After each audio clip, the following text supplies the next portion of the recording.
Salam alaikum wa rahmatullah, j'espère que tout le monde va très bien. Alors aujourd'hui, je voulais un peu échanger par rapport aux belles familles, particulièrement au comportement et à la manière dont on traite nos belles sœurs, par exemple, et parfois nos belles filles. Une chose qui est très importante pour les musulmans, c'est qu'en général, et de manière générale, hein, il faut toujours se rappeler que la base de tout ce qu'on fait, c'est al-ihsan.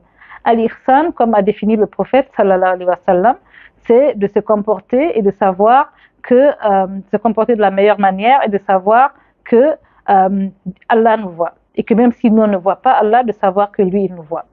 Donc si on se comporte dans tous les aspects de nos vies comme si on savait, parce que de toute façon Allah nous voit, mais qu'on ait cette conscience-là, on se comportera toujours de la meilleure des manières.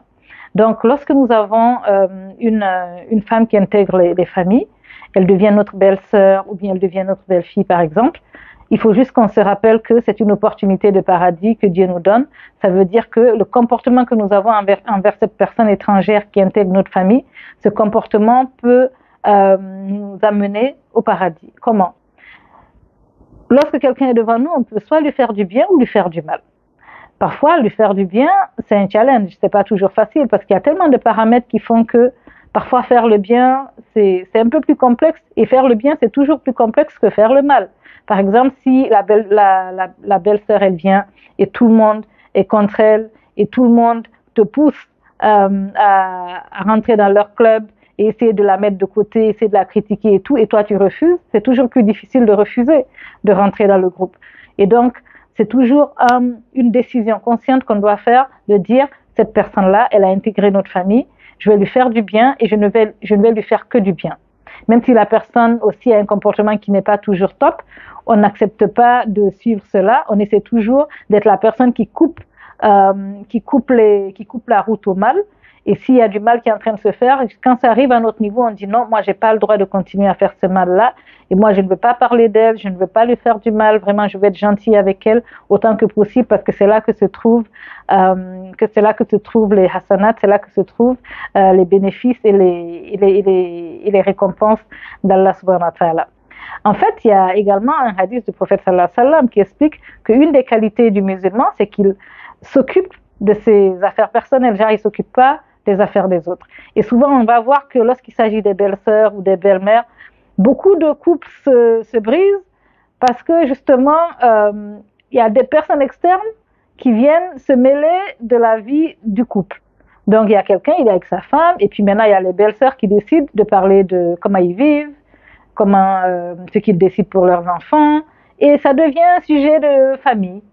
Au lieu que chacun s'occupe de ceux qui le regardent seulement, maintenant la vie de ce couple et la vie de cette famille devient un sujet à débattre dans la famille élargie, ce qui n'est pas juste. Et le prophète sallallahu alayhi wa sallam nous a encouragés à respecter la vie privée des autres. Une autre erreur que beaucoup de maris font, c'est que lorsqu'ils ont des problèmes avec leur femme, ils se dépêchent d'expliquer ça à leur sœur, d'expliquer ça à leur mère, et puis après le problème se règle.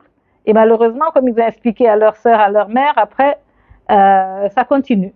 Lui, il a passé l'éponge, la dame aussi, ils ont fait la paix, mais la belle famille ne veut pas faire la paix. Ils continuent à parler de ce qui s'est passé, ils continuent à en faire des débats, et malheureusement, beaucoup de familles, beaucoup de couples se sont brisés justement à cause du fait que le mari n'a pas gardé les choses personnelles entre lui et sa femme. Il a voulu impliquer sa famille très tôt, impliquer les sœurs et la maman, et après, elles ne veulent plus laisser passer les choses. Donc c'est quelque chose aussi que les maris doivent essayer d'éviter. Quand il y a des problèmes, il faut toujours choisir une personne très mature, très posée, très équilibrée et très juste pour essayer peut-être de lui expliquer et voir si cette personne peut vous aider, mais c'est pas conseillé que vous expliquiez ça à vos sœurs ou à votre maman. Parce qu'après, ces belles filles et ces belles sœurs-là, elles vivent vraiment une vie très difficile et c'est injuste. Et n'oublions pas que dans un hadith Qudsi, les hadiths Qudsi, ce sont des hadiths qui viennent d'Allah directement. Donc c'est le prophète sallallahu alayhi wa sallam qui les transmet, mais c'est un message qui vient directement d'Allah dans son sens. Et dans un des hadiths Qudsi, Allah il a dit qu'il a interdit l'injustice sur lui-même, Allah subhanahu wa ta'ala, et il nous a interdit à nous tous êtres humains d'être injustes les uns envers les autres. Donc il faut toujours traiter ses belles-sœurs avec justice. Il faut faire pour les autres ce qu'on veut qu'on fasse pour nous-mêmes. Il y a beaucoup de belles-sœurs qui aident leurs frères à avoir d'autres épouses, alors qu'elles-mêmes, elles ne veulent pas de coépouse.